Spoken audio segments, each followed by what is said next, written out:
So the first time I heard that song, Barbara sent it to me, and I was in the middle of a very crazy week, very crazy day, I believe, at that time.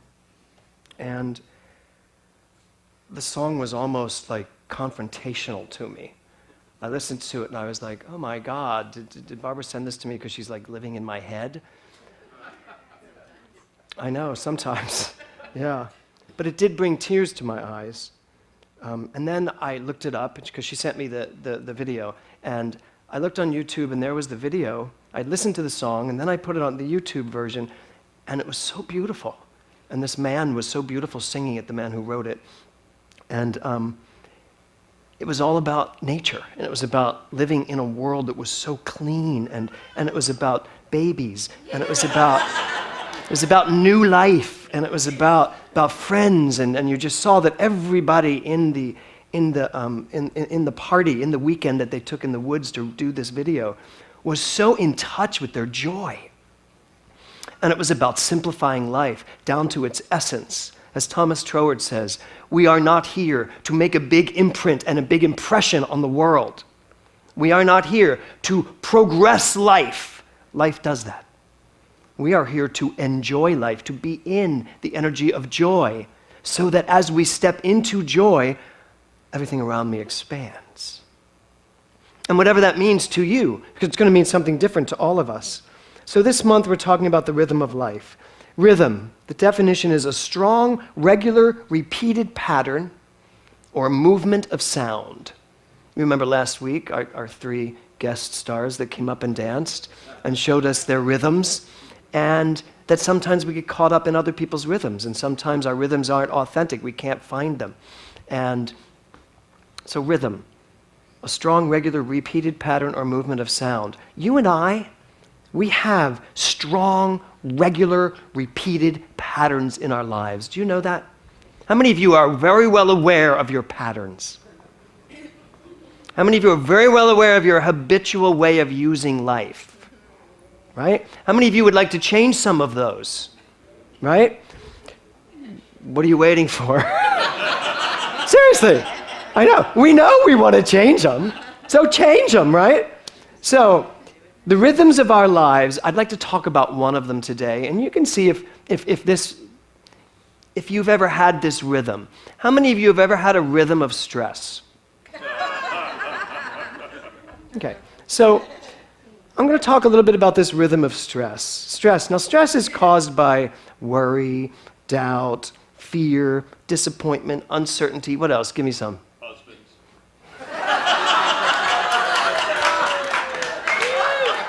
The misperceived understanding that other people can cause us stress. Thank you for that. Yes.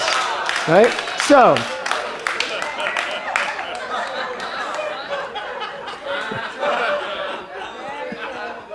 So that rhythm, that energy, that thing that causes you stress, no matter what or who it is, makes life feel hard, doesn't it? Doesn't life feel hard then? When you're stressed, doesn't life feel hard? So my talk title today is As Easy As ... As easy as. It's a simple message. Life is as easy as you decide it's going to be. I love Barbara Niles just took a deep breath after I said that. And I could almost stop here, but of course I won't.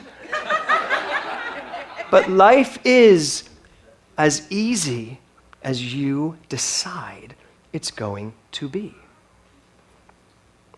Now, we believe this quote by the great Jesus of Nazareth, which was, "It is done unto you as you believe." I don't know that he said it exactly like that, and in the Bible it probably has cometh and wenteth somewhere. But it is done unto you as you believe. We base our entire philosophy on this understanding, that it is done unto me as I believe. So somewhere along the line, if stress has shown up in my life, I must believe in stress. It cannot show up if I don't have a belief in stress. So every single person in this room has a rhythm of stress in them that they have believed in so much that it actually shows up. When I watched that video, I was like, these people are so stress-free. They just seem so happy, so incredibly calm and peaceful. Can you live your whole life like that? And you know what? Don't tell me no, because the answer is yes. You can live your whole life like that. You do not need to be canoeing down a beautiful lake to be stress-free. And I know that because I've really been incorporating this concept into my own life. This week, I'm in the middle of directing and choreographing this new musical. And I'm going to out myself here about something that happened this week. I was choreographing this number, and it just wasn't going well for me. And I couldn't understand why. And of course, the writers are looking at it, everybody's looking at it, and I'm like, I kind of know what this number should be, and it's just not going right. And I can't get my legs to do it. I can't get my body to dance it. I can't get it. And I'm on CPR the next morning after a day of staging it and going, God, I just put these people through 5 hours of what I'm going to change tomorrow. And I mean put them through hell, because it is an intensely physical number. I wake up the next morning, I'm on CPR, and I'm talking, and I'm saying what I mean, and all of a sudden, I'm always hearing what I'm saying, but I'm like, in the middle of CPR, I'm saying, this is what I'm doing. Oh my God, I have told myself I'm too old to choreograph this number because it's a young, hip number. I've told myself I don't have those dance moves that I used to have, and the ones I used to have, no one wants to see. And I was like, oh my God, of course this has been difficult. I have believed and caused so much stress in myself that I got off the CPR line, I hung up, I did my blog, and then I just sat there and I went, you are as young as you ever were, you know exactly what to do, and you go in there today and you just let God rip. So, you'll judge how well it went after that when you see the show. But I'm here to tell you, I came in and I spent a couple hours by myself first. I came in and staged a number that when it was over, the cast themselves, they were kind of surprised at some of the things I was asking them to do. And then the writers came in and one of the writers said, that is like revolutionary. And it was so new and fresh and moves that I didn't ever do ever before in my life. So much so that I've pulled a few muscles I didn't know I had. But I just let it happen. And here's the irony.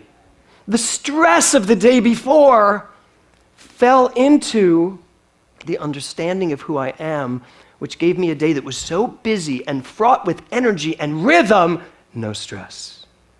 Just the work that I allowed to come through me. So, I want to go to the lyrics here. Who am I to say, I've just been born today in a cabin to myself out in the redwood? Now, so many of you today, I said earlier, were born today. If you decide to, look at it, we are born again today. Today you are born again. Every moment that you decide to just be born again, that's what that really means. I once again decide to birth the truth that it is done unto me as I believe, and I can create whatever I wish to experience. And I don't need to be in a cabin in the redwoods. I need to be wherever my mind is and be willing to say what it is I know is the truth. The next lyric is, if I went straight to God, or what I think is God, I'll know another way out.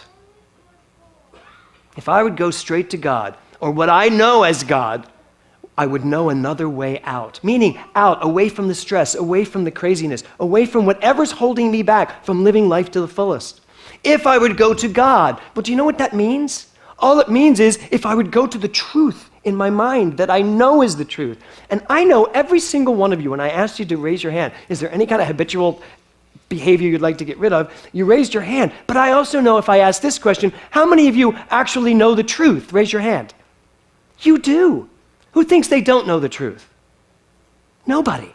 You all know the truth. We are a choice. I could have had a V8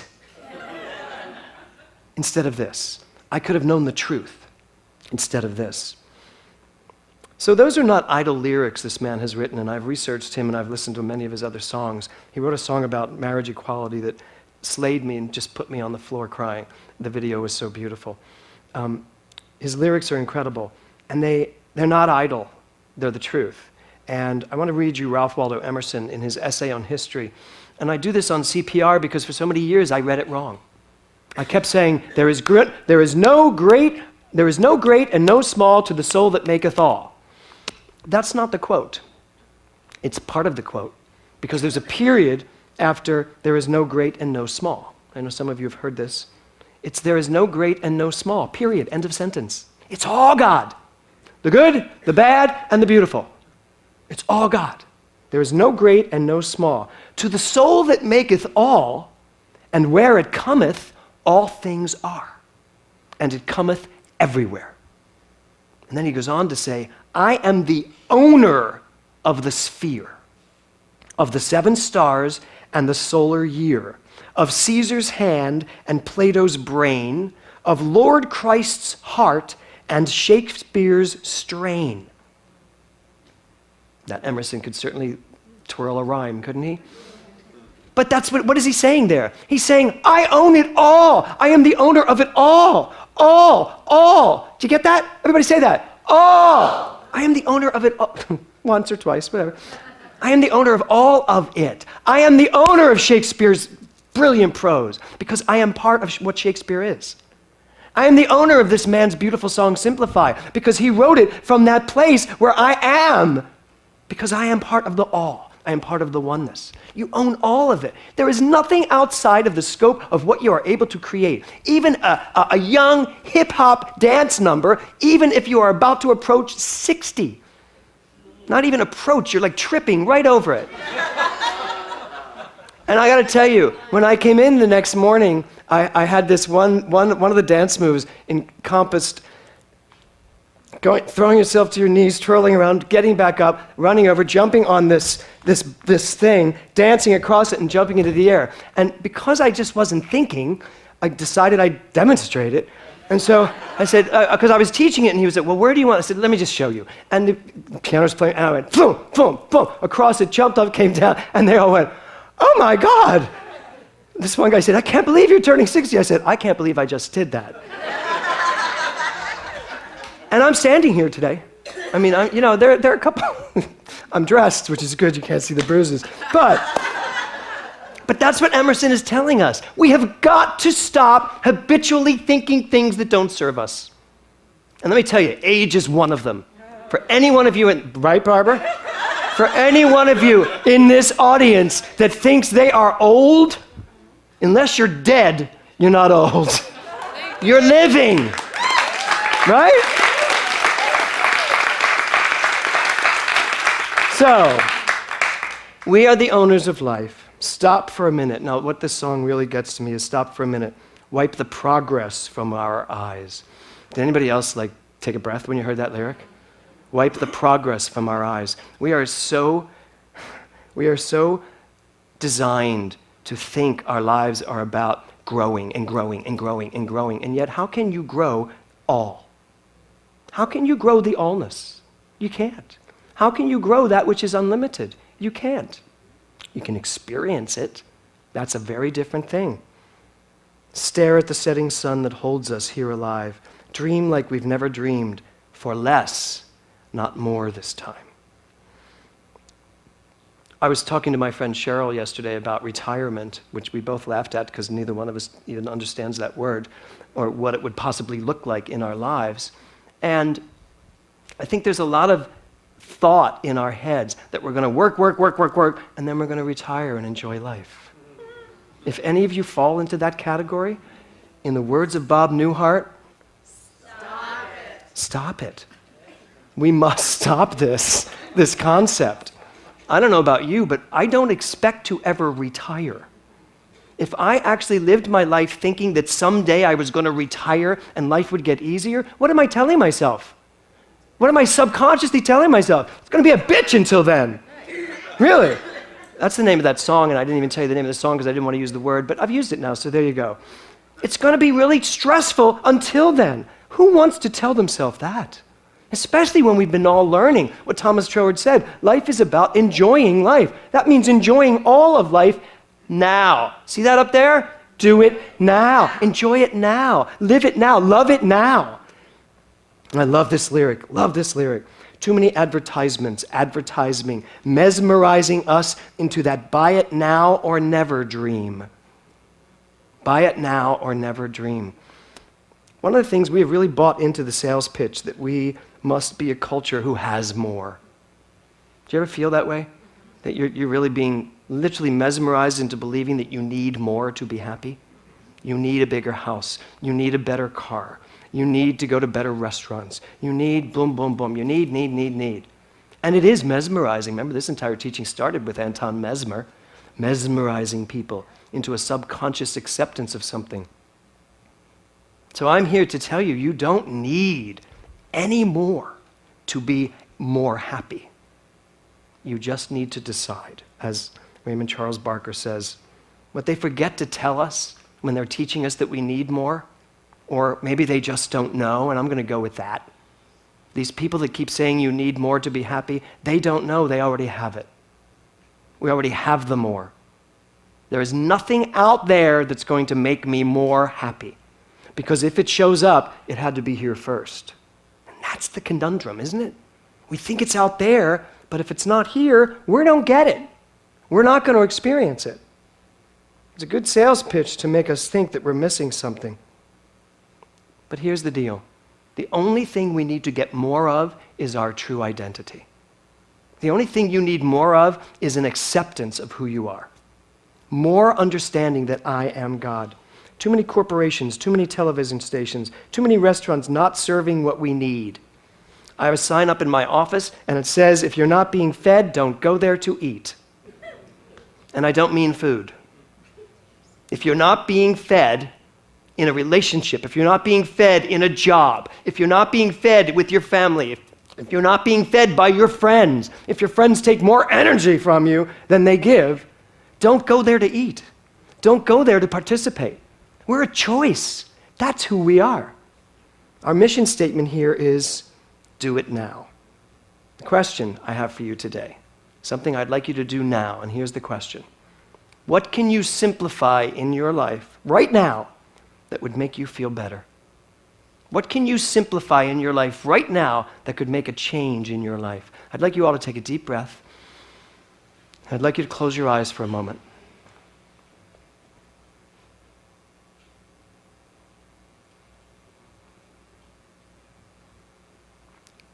I invite you to be receptive to these next few questions. And I invite you to allow your own individual, brilliant, powerful, infinite mind to know what it wants to know here. I have 3 questions for you. And there'll be a little space between them for you to hear what you need to hear. What do I need to know in order to simplify my life? What do I need to know in order to simplify my life?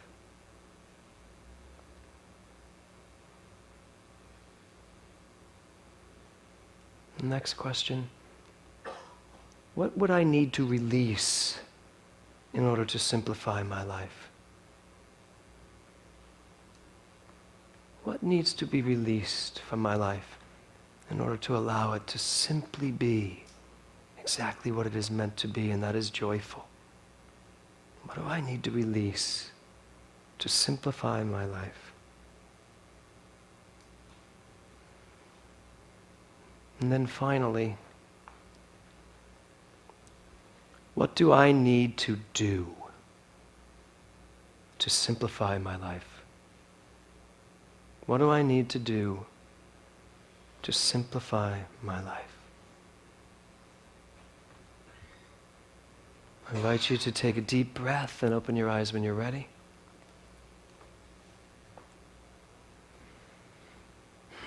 That's called visioning. I do it all the time. Because there's something in me that knows. It's not out there. There's something in me that knows. And when I ask myself questions like, what do I need to release to simplify my life? It's profound, the answers that come up.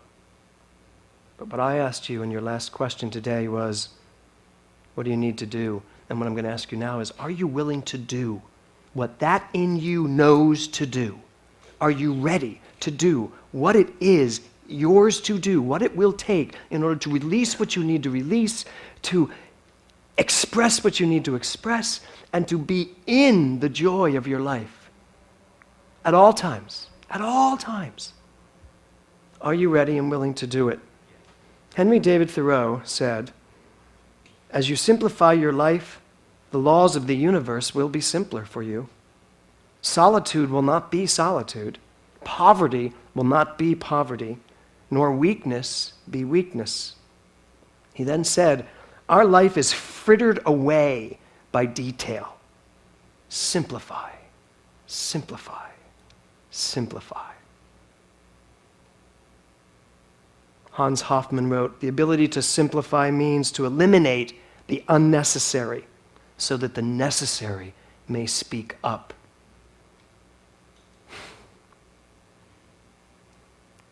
Every time I say that, it gets me. Eliminate the unnecessary so that the necessary can speak up. And you know what up means? Unlimited potential. What is unnecessary in your life? What can you get rid of? What can you release in order to simplify to a place where you are unlimited potential and you have the world at your fingertip? The only necessity in life is to always remember who you are. That's the only necessity. Because when I remember who I am, everything is possible. Everything is possible. I can jump off of a bench and land on my knees and not break a thing. Because everything is possible. So I invite you this week, simplify, simplify, simplify. Because when you do, that thing in you that is necessary to your joy, I guarantee you, it is ready to just burst out of you. And I cannot wait to see that happen. Namaste.